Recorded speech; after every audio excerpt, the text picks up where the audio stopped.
শবে কদর পাওয়া এটার একটা ফিকির থাকতে হবে। কেন ফিকির থাকতে হবে? কারণ শবে কদরের বরকত থেকে যে বঞ্চিত সে আসলে বঞ্চিত। হাদিস শরীফে এসেছে এই রাতের বরকত থেকে, শবে কদর বা লাইলাতুল কদরের বরকত এবং ফজিলত থেকে যে বঞ্চিত হয়েছে সে আসলে বঞ্চিত। তো আমরা কি আসলে বঞ্চিত হতে চাই? না, আল্লাহ আমাদেরকে হেফাজত করেন। আমরা এই রাতের বরকত চাই।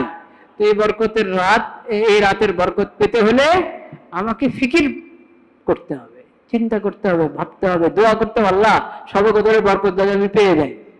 কোনো একটি রাত আমি উদাসীন না থাকি।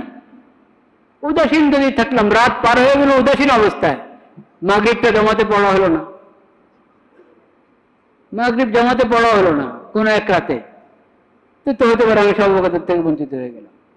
মাগরিব, এশা, তারাবি, বিশেষ করে মাগরিব এবং এশা মসজিদে জামাতের সাথে আদায় করা এবং তারাবির নামাজ আদায় করা, আর তেলাওয়াত, তাহাজ্জুদ, দোয়া, জিকির, মানে উদাসীন না থাকা।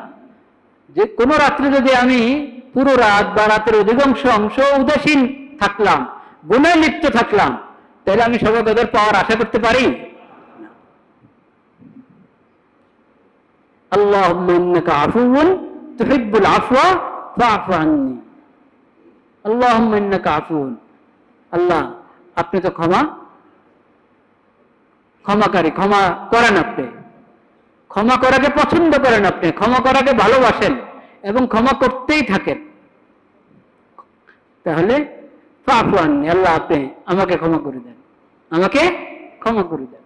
শবে কদরের দোয়া যদি মনে হচ্ছে যে আচ্ছা আজকের একটা মনে হয় আল্লাহর রহমতে শবে কদর এর বরকত চলছে, হ্যাঁ, ওরকম যদি ধারণা হয় তখন আর অন্য সম্ভাব্য সব শবে কদরে এই দোয়া পড়তে পারি, আল্লাহুম্মা ইন্নাকা আফুউন তুহিব্বুল আফওয়া ফা'ফু আন্নী।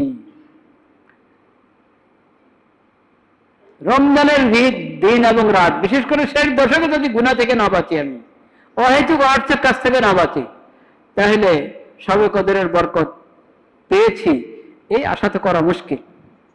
গুনাহ থেকে বাঁচতে হবে, অহেতুক অনর্থক কাজ থেকে, জবানের গুনাহ থেকে, চোখের গুনাহ থেকে বাঁচতে হবে, কানের গুনাহ থেকে বাঁচতে হবে এবং জিকির তেলাওয়াতের মধ্যে, দোয়ার মধ্যে সময় ব্যয় করতে হবে।